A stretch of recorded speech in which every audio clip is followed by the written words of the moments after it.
Our next guest served his country as a decorated naval captain. He fought in Desert Storm and, like myself, is a former space shuttle pilot. He is also a member of Congress from Arizona who our president would like to arrest. Please welcome Senator Mark Kelly.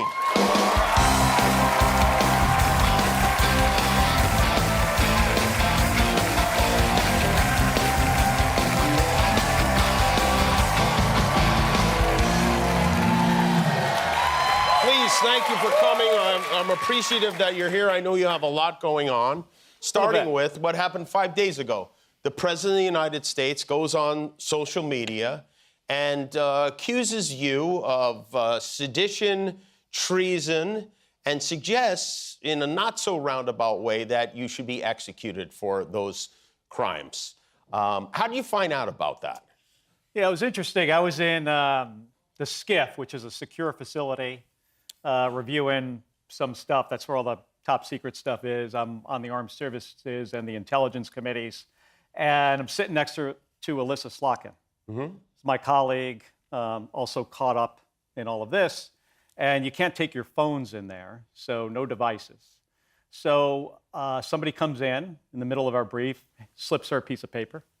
And I take a look at the piece of paper, and it says, "The president is calling for your execution," to her.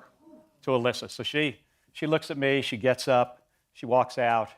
About 5 minutes later, she comes back in, looks at me and says, "Well, he's calling for your execution too." Okay, so I wasn't off the hook. You were not off the hook. So that's how you find out about it. What was your reaction when you saw that? Well, it's kind of shocking, that the president, we said something which is basically follow the law. Yes. And the President of the United States says, kill them, hang them, execute them, try them for sedition. I served 25 years in the United States Navy. As I mentioned, you fought for this country. You've done I've more almost than... gotten killed for this country multiple times, almost shot down over Iraq and Kuwait. I had a missile blow up next to my airplane.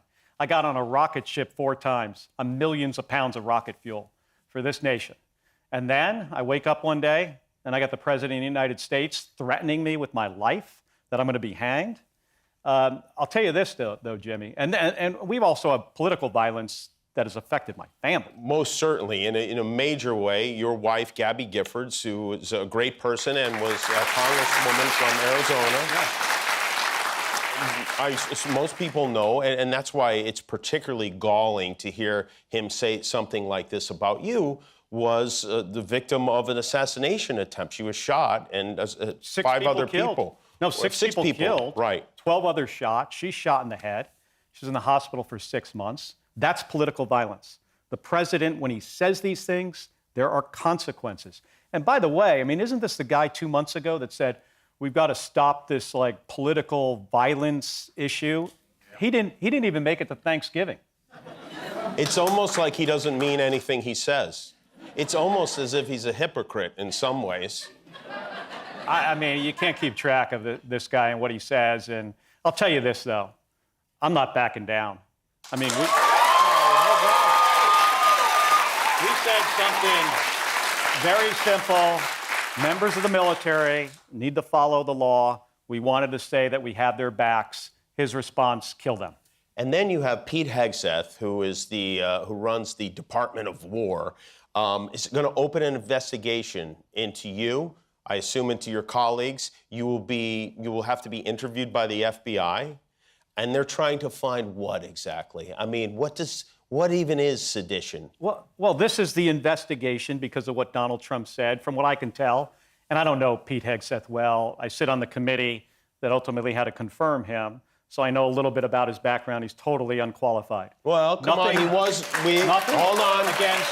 He was a weekend host at Fox and Friends. Nothing against journalists. They play a very important role in our society. But he's not qualified for this job. And from what I can tell in talking to some of my Republican colleagues, he just wants to please the president. Obviously, yes. And this is what he can do this week.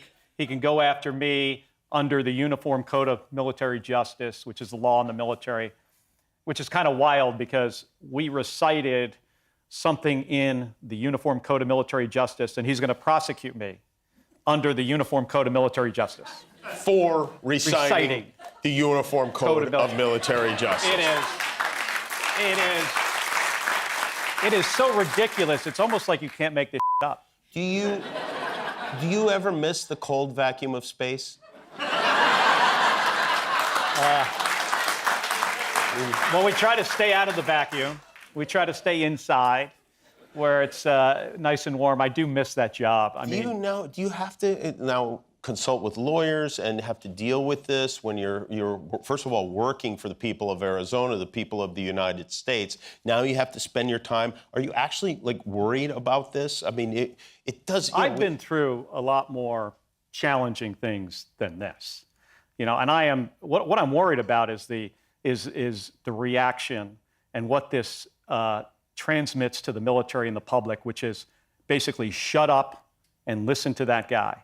And that's not the way our system works. We have loyalty. My oath and every oath every member of the military took is loyalty to the Constitution, not to a person. And he's trying to get some fear out there. And fear can be contagious. Mm-hmm. But what also can be contagious is courage and patriotism. And that's the reason why.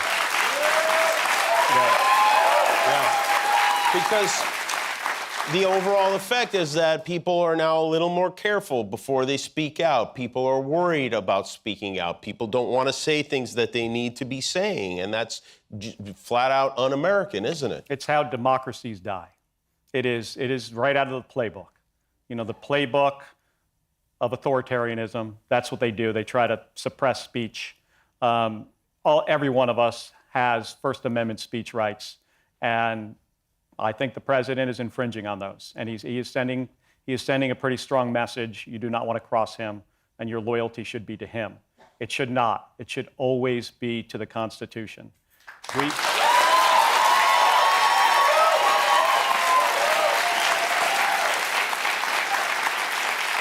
And that's the message we were trying to send. Respect the Constitution. He said, don't respect the Constitution. If you do, in this case, if you do, you can be executed. Are you getting any support from your Republican colleagues? Yes. You are? Yes. They, I would assume, realized today. Oh. Well, a couple days ago, too. Rand Paul said, I think it would be a really bad idea to hang U.S. senators. That seems reasonable. I respect that opinion. But since then, some more. People are starting to take a look at this and saying, wow, this is just nuts that he's going after U.S. senators and members of the House for something they said. He didn't like what came out of our mouths, and because of that, he thinks we should be killed. Bananas. It makes me feel better about him just wanting me to be fired, to be honest. But I'll tell you what, Jimmy. Maybe it means he likes me. I don't know. And it's not only you being fired. Right? I know he said this again on the same day he said we should be executed. He was talking about you getting fired again. Yeah, he would like that. It's on his Christmas list. This seems to be a habit he's developed. Yeah. But he's also gone after law firms, universities, other media companies, suing people over and over again to suppress their opinion, to make sure that everybody knows that your loyalty should be to him. But that is not how our democracy works. And we cannot go down that slippery slope. I hope every one of your Republican colleagues backs you on this and tells him, because who wants to live in a country like that? Do they want that the next time around? Do they want to be under that kind of a microscope? I don't think they do, but I think a lot of folks on the other side of the aisle are fearful from him. I think Donald Trump's pretty good at whack-a-mole. Somebody pops their heads up, and he's good at knocking it back down. Mm-hmm. But this is serious, and all of us have to, stand up for the Constitution, and continue to push back. And we're supposed to have these. That's the way our government's supposed to work. We're supposed to have these conversations. Thank you for pushing back and for having these conversations. We appreciate it. and for sticking with us. You don't have to do this kind of thing, and we do appreciate it. Senator Mark Kelly, everybody, from Arizona. We'll be back with